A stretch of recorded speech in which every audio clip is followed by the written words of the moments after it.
আসসালামু আলাইকুম। Mobile repairing এর বেসিক কোর্সের নতুন আরেকটি ভিডিওতে সবাইকে স্বাগতম। আমরা আলোচনা করছিলাম মোবাইল ফোনের কাজ করতে আসলে কি কি টুলস, ইকুইপমেন্টস এবং ম্যাটেরিয়ালস এর প্রয়োজন হয়।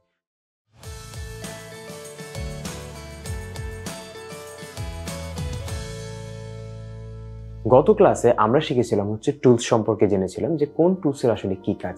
আজকের ক্লাসে আমরা জানবো ম্যাটেরিয়াল সম্পর্কে, যে আমাদের সেলফোন আসলে কাজ করতে কি কি ধরনের ম্যাটেরিয়ালস আমাদের প্রয়োজন হয়। ঠিক আছে, তো ম্যাটেরিয়ালসের ভিতরে প্রথমে আছে যেটা আমাদের, সেটা হচ্ছে কি আমাদের ফ্লাক্স পেস্ট।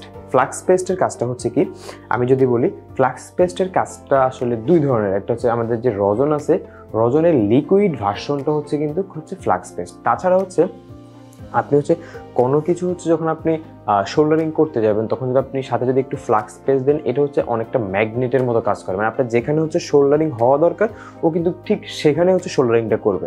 তাছাড়া এই ফ্লাক্স পেস্টটা কিন্তু আপনার হিটটাকে দ্বিগুণ করে দেয়।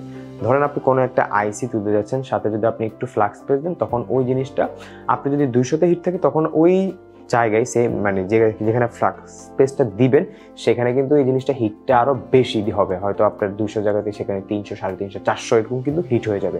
ঠিক আছে, তো এইটা আমাদের ফ্লাক্স পেস্ট, এই যে এইটা।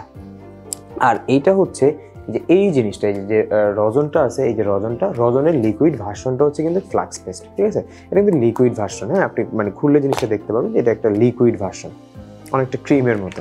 ঠিক আছে, ওকে। তারপরে যেটা আছে আমাদের শোল্ডারিং পেস্ট। এই যে এটা শোল্ডারিং পেস্টটা কি, আমরা যখন কোনো কিছু মেল্ট করতে যাই, তখন আমাদের এই শোল্ডারিং পেস্টটা প্রয়োজন হয়।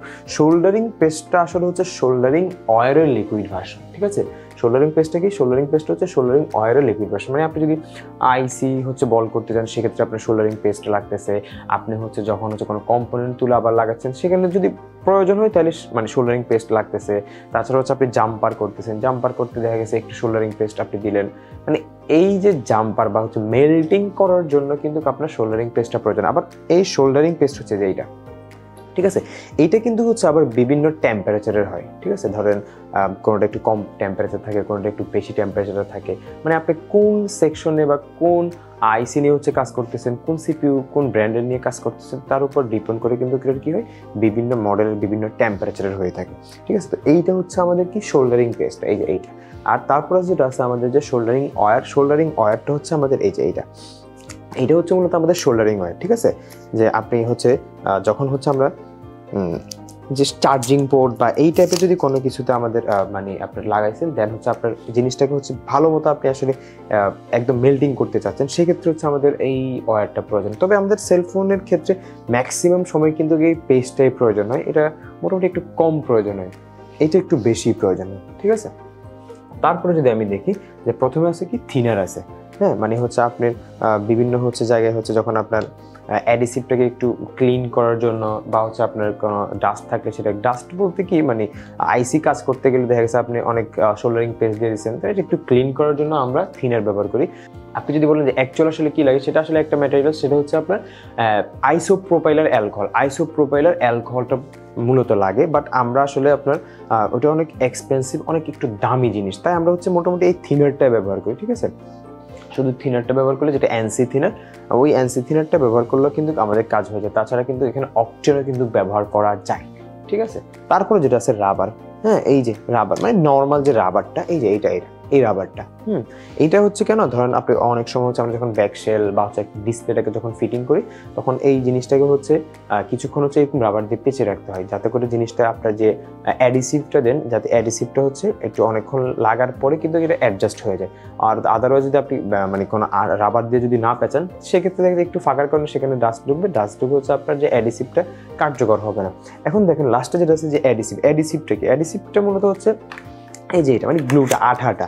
হ্যাঁ, নর্মালি এই যে আঠাটা, এটা কিন্তু মাল্টিপারপাস অ্যাডিসিভ। এটা যে শুধু সেলফোনের জন্য এমনটা কিন্তু না, বাট সেলফোনে আমরা এই অ্যাডিসিভগুলো ব্যবহার করি। এটা ব্ল্যাক কালারের হইতে পারে, এটা আপনার হোয়াইট কালার, যেটা পানি কালারেরও হইতে পারে। হ্যাঁ, এটা আপনি বুঝে যে কোনটাতে আসলে ব্ল্যাক কালার হবে, কোনটাতে হোয়াইট কালার হবে, এটা আপনি যখন কাজ করতে যাবেন তখন আপনি বুঝবেন।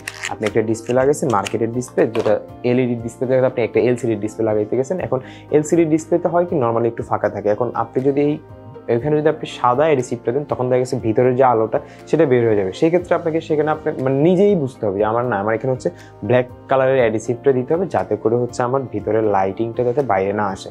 ঠিক আছে, এইটা আসলে আপনি যখন কাজ করতে যাবেন, কাজ করতে গেলে আপনি নিজেই বুঝতে পারবেন যে আসলে কোন অ্যাডিসিভটা হবে, কি হোয়াইট কালারটা নাকি ব্ল্যাক কালারটা। তবে ব্ল্যাক কালারটা একটু হার্ড হয়ে থাকে অ্যাডিসিভ, ঠিক আছে, হোয়াইট কালারটা চেয়ে।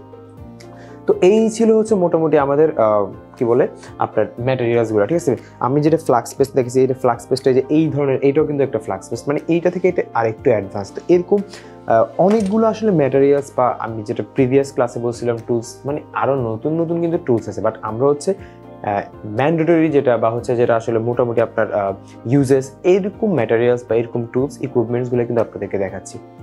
আশা করছি আপনার ম্যাটেরিয়াল সম্পর্কে যে 2টা পেজের ম্যাটেরিয়াল ছিল আপনারা হচ্ছে ক্লিয়ার বুঝতে পেরেছেন। ইনশাল্লাহ নেক্সট ক্লাস হচ্ছে আমরা সরাসরি হচ্ছে ইকুইপমেন্টসে চলে যাবো, আমরা বিভিন্ন ইকুইপমেন্টস নিয়ে আলোচনা করবো।